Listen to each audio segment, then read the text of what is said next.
ang kapangyarihan na magkaroon.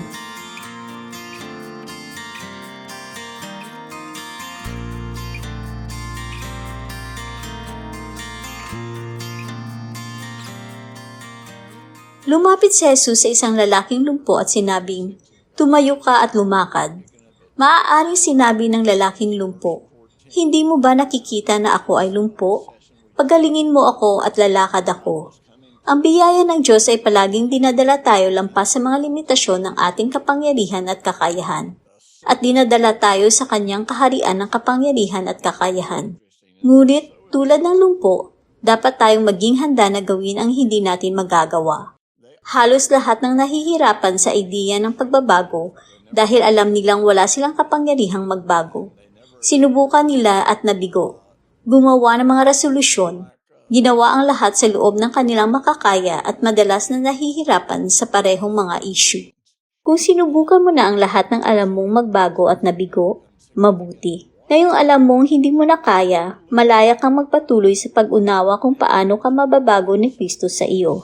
Pumunta ka lamang sa anumang bookstore sa Amerika at makikita mong ebidensya na ang Amerika ay nasa gitna ng isang pagkahumaling sa pagpapabuti ng sarili.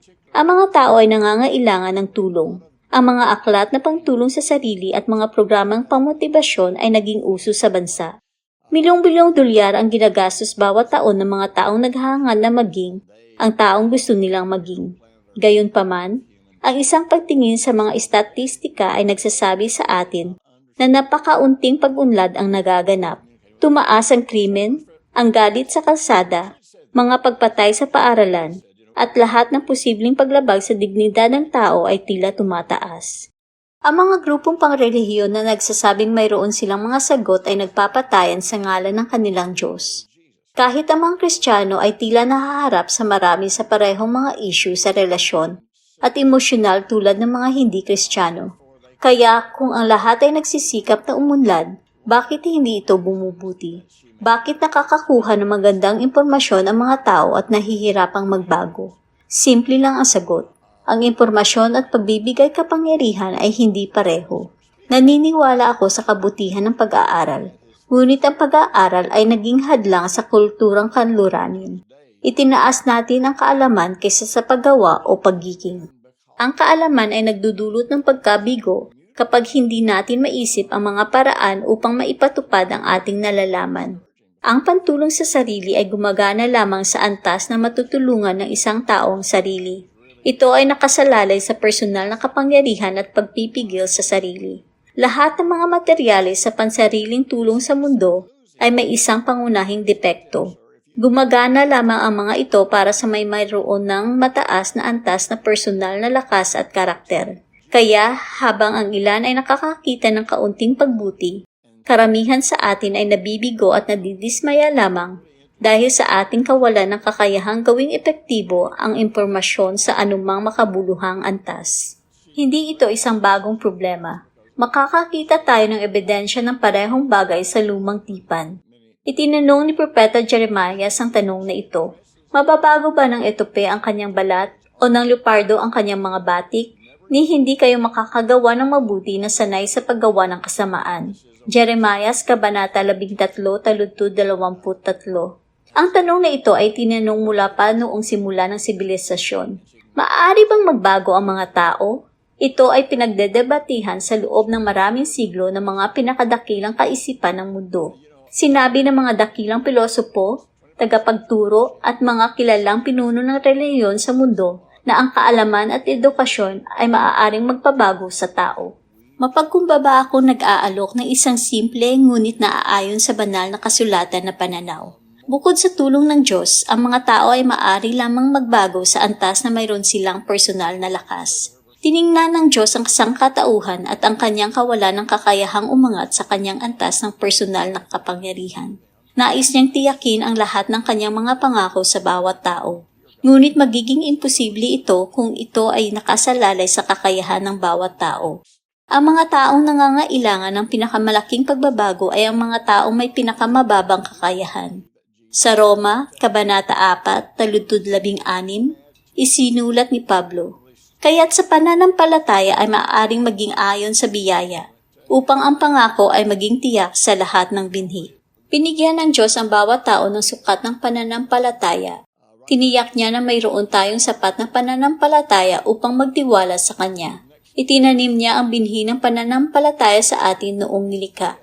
Pagkatapos ay isinugo niya si Jesus na nagdala ng biyaya at katotohanan upang matiyak na mararanasan nating lahat ang kapangyarihang magbago, anuman ang ating personal na lakas.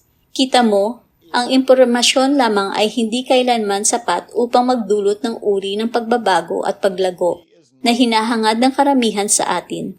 Ang impormasyon, gaano man ito katotoo, ay hindi kayang bigyang kapangyarihan ang isang tao na magbago. Isaalang-alang ang lumang tipan. Totoo ito. Sa katunayan, binigyan ito ang sangkatauhan ng karunungan ng Diyos para sa pamumuhay sa planetang ito. Dinala ni Moises ang katotohanan. Ito ay isang hindi kapanipaniwalang sistema ng pagtulong sa sarili. Nagbigay ito sa atin ng mga tuntunin at prinsipyo para sa malusog na pamumuhay. Nagbigay ito sa atin ng mga alintuntunin para sa magagandang relasyon. Nagbigay ito sa atin ng plano para sa isang pambansang sistemang pang-ekonomiya na gagana. Ito ang batayan ng sistemang hudisyal ng Amerika. Ngunit mayroon itong isang napakalaking kahinaan, ang mga tao. Sapagkat ang hindi magawa ng kautusan dahil sa kahinaan nito sa pamamagitan ng laman, ay ginawa ng Diyos sa pamamagitan ng pagsusugo ng kanyang sariling anak. Mga taga-Roma, Kabanata 8, Taludtod 3. Ang kautusan ay nakasalalay sa mga taong umaasa sa kanilang lakas, sa kanilang laman.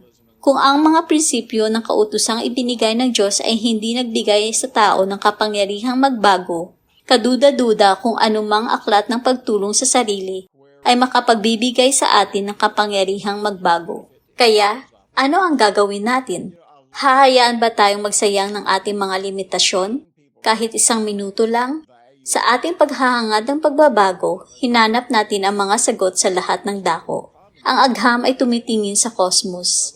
Karamihan sa mga relihiyon sa silangan at ang mga turo ng bagong panahon ay hinihikayat ang tao na hanapin ang mapagkukunan sa loob ng kanyang sarili. Sa totoo lang, naniniwala ako na may merito sa pagkonekta sa ating panloob na mga mapagkukunan. Gayunpaman, ang mga pilosopikal na pamamaraang ito ay may dalawang pangunahing kapintasan.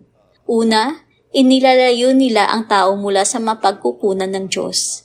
At pangalawa, tulad ng batas ni Moises, nililimitahan nila tayo sa lawak ng ating personal na lakas. Kahit nagagana ang mga ito, gagana lamang ang mga ito para sa malalakas. Mahal na mahal tayo ng Diyos, kaya't hinayaan niya tayong mag-isa sa ating mapagkukunan. Nais niyang makibahagi ang lahat sa kanyang walang limitasyong probisyon. Habang hinahanap ang mga sagot, bulag nating nilalampasan ang solusyon. Ito ay nasa harap natin sa lahat ng oras, ngunit hindi natin ito nakilala. Ito ay parang kwento tungkol sa lalaking araw-araw na nakaupo sa isang kahon na namamalimos. Araw-araw ay kinakaladkad niya ang kanyang kahon palabas sa kalye, uupo rito at hihingi ng sentimo sa mga dumadaan. Matapos ang mga taon ng pag-upo at paglilimos sa kahon, may nagtanong sa kanya kung ano ang laman ng kahon. Wala siyang ideya.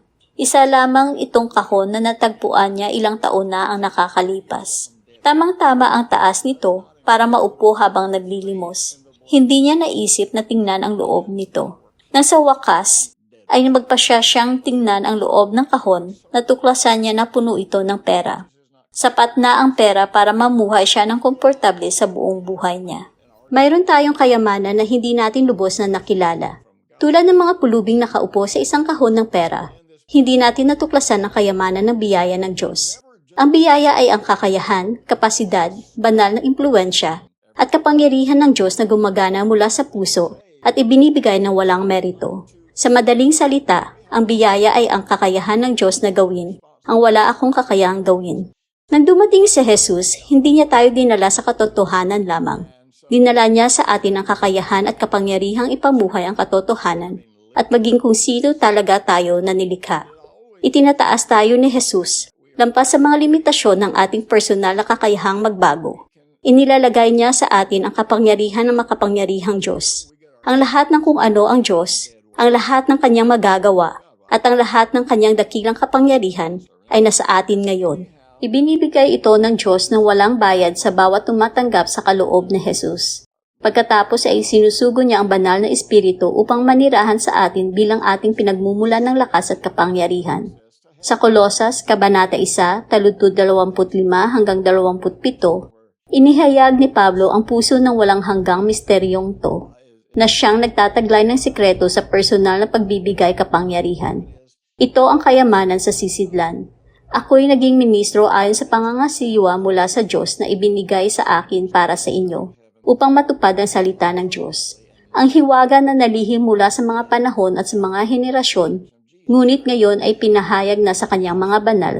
Sa kanila ay iniloob ng Diyos na ipaalam kung ano ang kayamanan ng kaluwalhatian ng hiwagang ito sa mga hintel, na si Kristo na nasa inyo ang pag-asa ng kaluwalhatian. Si Kristo na nasa atin ang pag-asa na maging ang taong nais nating maging. Sa katunayan, si Kristo na nasa atin ang tanging tiyak na pag-asa para sa lubos na pagsasabuhay ng ating mga pangarap. Handa si Kristo na punuin ang ating mga puso ng kanyang lakas, ngunit dapat tayong maghanda ng lugar para sa kanya. Maaari ka lamang maglagay ng laman sa isang walang laman na sisidlan.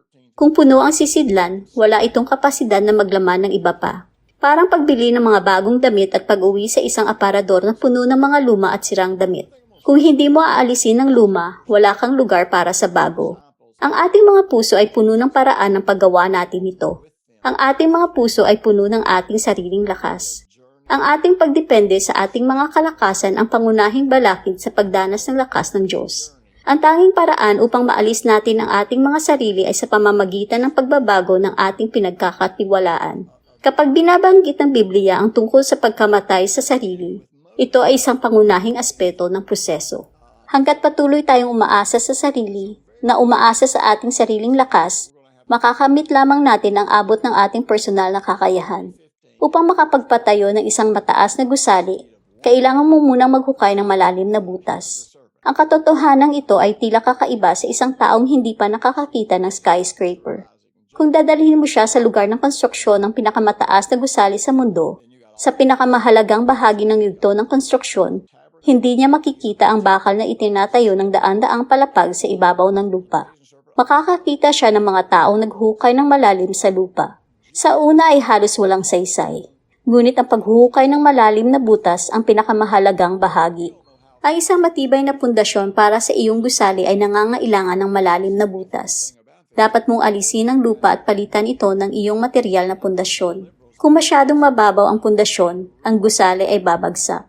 Gayun din, kailangan nating hukayin at itapon ang lahat ng mga gawi, ritual at lakas na ating pinag-aralan upang isulong tayo noon. Wala silang lakas upang suportahan ang pangarap na ating itinatayo. Dapat tayong maghukay ng malalim upang alisin ang ating mga sarili, upang mapuno natin ng Diyos, na isang mas matibay at mas siguradong pundasyon kaysa sa kung ano ang maaari nating maging sa ating sarili. Maaaring napakaliit ng saysay para sa iyo na isipin na ang lahat ng iyong mga kalakasan na nagdala sa iyo sa ganito kalayo ay ang mga naglilimita sa iyong buhay. Ngunit totoo ito. Dapat kang bumuo ng isang bagong pundasyon sa iyong buhay. Dapat kang kumonekta sa Diyos bilang isang pundasyon at pinagmumula ng lakas. Ang iyong personal na lakas ay maaaring magbigay daan sa iyo na gawin ang maraming bagay. Ngunit hindi ka nito mabibigyan ng kapangyarihan na maging isang bagong bagay. Sa biyaya ng Diyos, mayroon kang kapangyarihang maging at gumawa. Taglay mo ang kayamanang ito sa iyo, ang pinagmumula ng walang hanggang kapangyarihan. Ngayon ay matutuklasan mo ang isa sa mga sukdulang sikreto para ma-access ang kapangyarihang iyon.